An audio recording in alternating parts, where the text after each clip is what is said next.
Okay, good morning, everyone. Shalom Aleichem, Baruch Haba. We have a very interesting alumdish Sugya today. We did the Gemara quickly last week. Let's just review. The Mishnah said on Kuf Tes Amud Beis that someone who went overseas and he lost a road. Basically, somebody had rights of passage to an interior field. He had an interior field surrounded by other field. He had rights of passage, and now the road was lost. So Admon says, look, he definitely has rights of passage, but so he goes on the shortest one. The Chachamim say no. He either has to buy it, or he has to take a helicopter. But he lost it. It's lost, so either he has to purchase a new one, or he has to take a helicopter. So Gemara says, Admon is saying, very good. The guy definitely owned rights of passage. Let him at least have the minimal right of passage. So Gemara says the case is he's surrounded by 4 different people. Each one says, now get lost. The other guy, you had rights of passage with the other one. You have rights of passage with the other one. So Gemara says if that's the case, why does Admon say that he tells the guy, why does Admon say that he has rights to minimal passage? Why can't each one push off the guy? So the Gemara says that if it's 4 different people, whether they bought it from 4 people or whether they bought it from one person, then definitely they could push him off and say, go get rights of passage elsewhere. However, we're talking about a case where one buyer bought it from 4 buyers. So originally the 4 buyers had the rights to push him off. Now the one buyer, he could tell, look, you owe me a place to walk through. So Admon says, very simply, that the owner of the interior field says, Darka isli gabach, I definitely have rights of passage. The Rabbanan hold no. Rabbanan say, look, the owner of the field says to the guy, if you keep quiet, good. And if you don't keep quiet, meaning if you keep quiet, and I'll sell it to you for a good price, good. Otherwise, I will return the Shtar to the original owners, and then you won't be able to get anything. So if you want rights of passage, I will reverse my purchase from the 4 buyers. They will then have 4 fields, and they'll push you away. So that's the logic. We're talking about one owner who bought from 4 different owners. So Admon says, look, you could tell the one owner, I own rights of passage. And the Chachamim say, no. The Chachamim say that the one owner could say, either keep quiet and buy it off me for a decent price, otherwise I'll reverse my purchase and they will be able to push you off. There are 3 mahalchim in the Rishonim to understand what the argument of this buyer is in saying, I can return the purchase, reverse the purchase, either be quiet, or I will reverse the purchase. Rashi learns it's a threat. Rashi says like this. The lashon of Rashi is, you see where my icon is? Ishaskis shaskis. If you're quiet, be quiet. And what does that mean, if you're quiet, be quiet? V'oizel gabach. And either be quiet, and I will give it to you for a cheap price. Va'oizel gabach, I will give it to you for a cheap price. Kishatikna hadarach mimeni, when you buy the field from me. Ishaskas shaskas, if you're quiet, be quiet, and I'll give it to you for a cheap price when you buy it from me. Otherwise, if you don't want to pay me a good price, or if you don't want to pay me a reduced price, I'll reverse it and you'll have to pay a full price. So according to Rashi, this is just a threat. This is, again, the case is one buyer bought it from 4 buyers, and this is basically just a threat. But then he acknowledging by the threat that he actually does owe him something. Actually, because he's telling him, I'm threatening you that I'm going to go give it to the other 4. He's saying, yeah, you're right. He's to do that because he knows he has to give them. Good. He's basically definitely very guilty over here, or at least he's he's acknowledging, look, in this surrounding field that I own alone, you definitely have rights of passage, and you're claiming it from me. So I'm letting you know, either be quiet and buy it off me, I'll give you a reduced price, otherwise you're going to have to pay full price. So you're saying, is he acknowledging? Well, he may just be acknowledging what the claim is. The interior field is claiming, I definitely have rights of passage. So he's saying, listen, either keep your mouth closed and buy it off me for a reduced price, or you're going to have to pay full price when I reverse it. Rashi learning, it's a threat. It's a threat to get the guy to pay a reduced price. Otherwise, because you're saying otherwise you reverse it and you'll pay him a full price. Let's contrast it to the way the Rosh learns. The Rosh learns that this is not just a threat. There's a din that when in monetary law, the ability to be able to do something is like you did it already.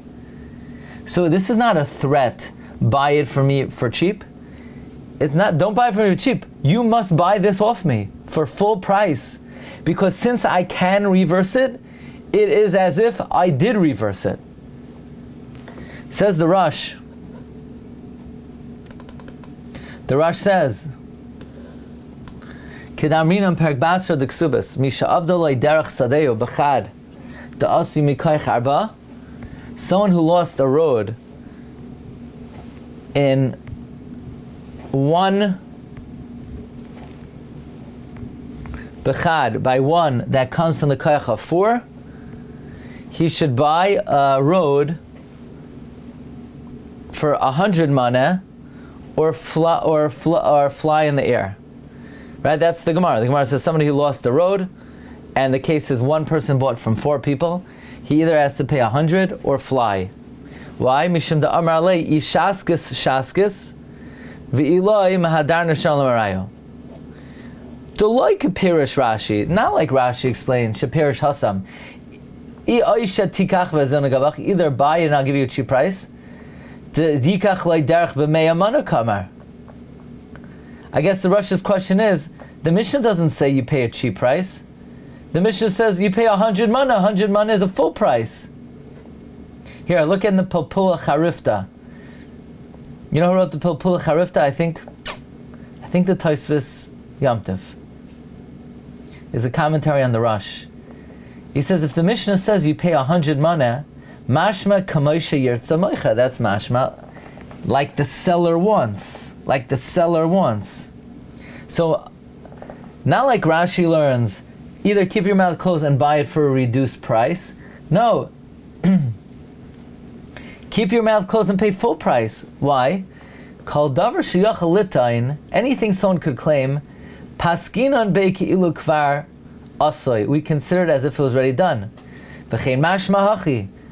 Hacha, this mashma this way over here. Afilu iloi ta'an ishas kisu anan tanilan lei. Even if he doesn't claim be quiet, we'll claim it for him. Upaskinan le'adin kach. We will rule this way. The kula nichnasu tachas habaylam. Le'keach bazeh. They all enter in the place of the owners. Le'keach bazeh achar zeh. Kamay l'shloisha b'nei adam ke'achad. I'm not sure what that line is saying. The way the Rosh learns is that any claim that someone has the ability to make will be considered as if he did it. So it's not a threat. Oh, if you don't give me a cheap price, I'll make you pay full. It's, I could reverse it, therefore I have that right. Anything I could do, I have that right. It'd be like he's giving him a tremendous deal, because it's as if already the previous owners already have it, and he's giving him a reduced price. No, according to the Rosh, I'm not giving you a reduced price. I'm making you pay in full. And the reason I can make you pay in full, because since I could reverse it and then you would never get the road, it's considered as if it was reversed already and you can't get the road unless you pay full. Rashi learns it's a threat. pal, either give me a reduced price or I'm threatening you that I could reverse this whole thing and then you will have to pay a full price. That's how Rashi learns. The Rosh learns, since I have the ability to reverse it, it's as if I did, and therefore you must give me a full price. And the Rosh says that that's mashma in the Mishnah, because the Mishnah says, or give me 100. 100 implies a full price. Shita Mekubetzes has a different take on this. The Shita learns, Al Keinir L'Moirei Harav, Dahai lishna de kamar v'loy ma'adarna shtari l'marayu lav dafka. El hachi kamar. Doesn't mean otherwise I'll return it. He says, Im tirtzel aniach shelo yitbe'eni klum harei tov. If you want to leave it be and give up your passage and not claim anything, great. V'iloy, otherwise ma'adarna shtar l'marayu, I will return the shtar to the owner. Since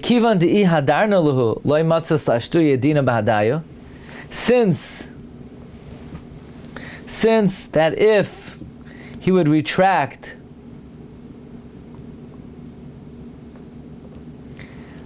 you would not be able to gain anything in din. Meaning, since if I would retract, you wouldn't be able to get passage. Hashtanami afa gavdoi hadarna. Now also, even though I'm not retracting, loy matzas ashtuya dina b'hadoi. Here's a clincher. Dema macha rishon l'sheni. What does the first guy sell to the second guy? Kol zchus shetav liyadai. Whatever merit he has. What the Shita Mekubetzes is saying differently than the Rosh. The Rosh says, any claim I could make, it's like I did it. Shita Mekubetzes says like this. When 4 owners owned it, they not only owned the field, they also owned the ability to tell the guy, scram, get lost, you don't have rights of passage. Right? Originally when the 4 owners owned it, part of their ownership was their ability to say to the guy, hey pal, you don't have rights of passage, I'll push you up to the next guy. So now when the buyer bought it from all 4, he's buying that right to be able to tell the guy, scram, skadoodle, you don't have rights of passage. He bought that right. Lav dafka, it's because he says, I could revert it back to the 4 original buyers. What that means is, since he bought it from 4 buyers, he acquires whatever rights those original buyers had. And the original buyers own the right to tell the guy, you don't have rights of passage. So now, the new buyer owns that right to tell the guy, you don't have rights of passage. Can we say that they only have that right as individuals, not as a group? As individuals, they have that right to tell this grant, but as a group, now with one owner, that right disappears.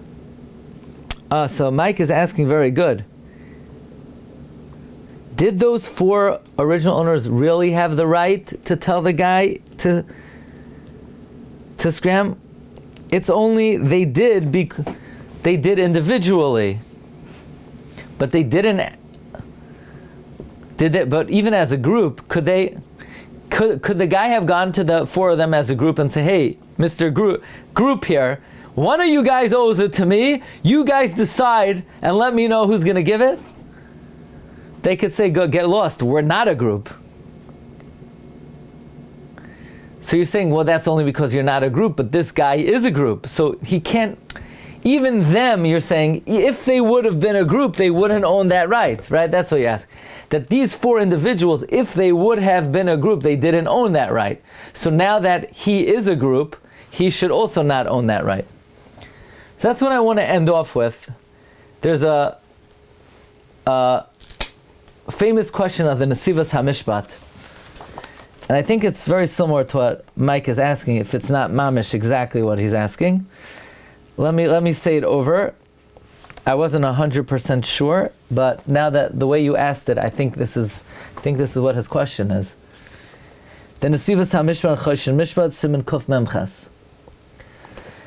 Kashali, look where my icon is. Gabe Chad Dekana Me'arba. Kivan Shekarka. Okay, his question is like this: could you steal land? No. Karka in an exeles. If you steal land, it's always in the domain of the owner. Vare bein sadoisav. among these 4 fields, karka she'eina shalai, is land that does not belong to whoever's occupying it. So, mehechi tesu lo yischayev lahachzer. Question. This one buyer, does he have land that doesn't belong to him, right? The current occupier, does he have land here that doesn't belong to him? Yeah, there's land here that definitely belongs to someone else. Is that true though? I'm not so sure about that. Maybe that someone else lost it already when it was owned by 4 owners. Okay, let's see how he asks it. Who cares that the one buyer bought the rights from the seller? Atum echad kana behemos meharis bnei adam. Let's take this. Ruvain bought animals from Shimon, Levi, Yehuda, Yisachar, Zebulun, and Dan, Naphtali. V'yavoyu edim shebehema achas kazula. Edim come and say, look, one of these animals is stolen, but we don't know which one. Rak she'en makirin bebehema agzula, machmas shenisarva b'neim koydem yesh. It got mixed up before yesh. So there's a buyer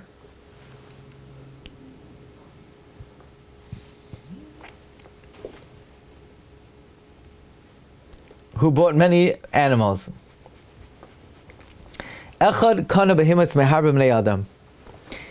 And Adam come and say, one of these animals, do they mean one of the animals that you bought, or stam, one of the animals in your pen is stolen? Sounds like one of the animals here is stolen, so he definitely has to return it. Would he not be chayav to return it? Kivan shedavar she'eino shalai mu'urav b'shalai. Something that doesn't belong to him is mixed in his own. Is that the case over here? Is this one owner, is he in possession of something that doesn't belong to him? Why can't we argue that since when 4 owners owned it, they had the right to tell the guy scram, then they own the right to tell the guy scram, so when they sold it to the one guy, he doesn't have any land here that doesn't belong to him.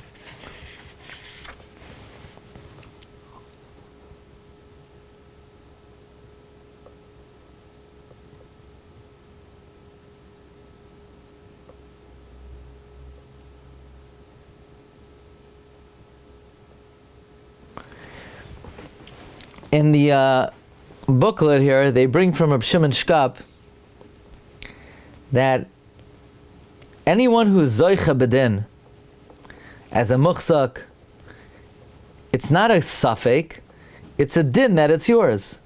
So the Chachamim hold that since they could say scram, they're koine this passageway b'din, and Mamela, the koine is zoicha in the darach. I guess the question is like this. The 4 buyers didn't own the road. They didn't own the darach. It's just they don't have to give it to the guy. They never owned it. They just didn't have to give it to him. Because they could say, each one could push him off. So the question is, then how can this one owner hold on to something that doesn't belong to him? So Reb Shimon Shkop is saying, well, the Chachamim hold, it's not that they could just tell the guy scram. Once they have the right to say to the guy scram, that din grants them ownership over it. And therefore that ownership is transferable. I mean, don't view it that when you could say to a guy, get lost, scram, you can't prove it belongs to you. That's not just that's how you could act, that's your hanhaga that you could have, that you could tell the guy scram. It's much more than that. It's more than a hanhaga that you could have. It is literally, therefore you get ownership. A hanhaga satar like muchzak or chazaka gives you definitive ownership over it. Okay, so today we learned 3 mahalchim in the Gemara. That what does it mean? That the one owner could say, either if you want to be quiet, otherwise I'll return it. Rashi says it's a threat to get a discounted price. The Rosh says, since you could say it, it's like you said it. And the Shita Mekuvet says that's just a way of saying that since the four guys could have pushed you off, I acquire that right. The Nesivos and Mike was asking, well, but they didn't really own it. It's just each one individually could push him off. But now he owns it as a group, so he shouldn't have that right. And the answer we tried to give was, if each one could push him off, that's not just something they could do, that grants them a bailus over it, and that's transferable. Yeah, okay everyone, that's what we got today. That right doesn't resurrect, basically. It dies off, and that doesn't come back to life when there's one owner. Is that what he's saying? The four owners, their ability to say, go get lost, is not just something they could say, is an ownership over the path that they each have, that they have. And that ownership they could transfer. They could transfer the ownership, even though the reason for the ownership perhaps doesn't apply, but it's an ownership they have. Once they own it, they could transfer it. And it won't come back to life when there's one owner. What do you mean, what should come back to life? I'm saying that they were able to kill off that fact that there was a path, but since they can all say scram, it's like they killed off that right. The ability to say scram makes them the owners. Makes them deal, but it doesn't come back to life per se. That right doesn't come back to life when it's one owner. I would say maybe it comes back to life when there's one owner. What do you mean come back to life? You mean they lose it, not come back to life?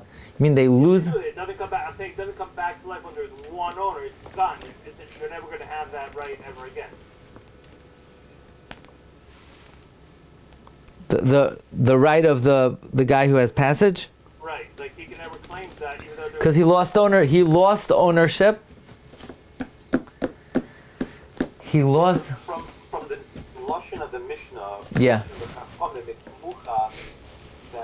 That the person still has a claim. According to Shimon Shkak L'Chayra, what Michael is saying is that it's lost, right? So then the Chacham should say that he's lo yachal likach. You know, it should be a lashon of that he has no right to the passage at all. It's muchach from the lashon that he has some sort of right. You have a right, but you have to pay a large sum. According to Shimon Shkak, it's gone. It's like there was a sale. It's not his anymore.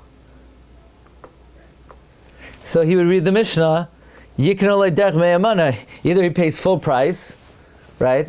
In Rashi learns it's basically a way of giving him a cheaper price. But let's say according to the Rashi or the Shita, you basically say he's got to pay whatever it costs on the market, or lots of luck getting there.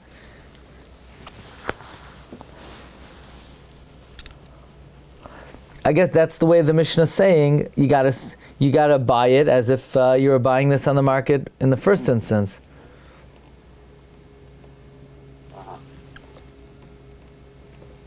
Okay, Rabbi Say, have a good day, and probably I guess we'll do Monday, Tuesday.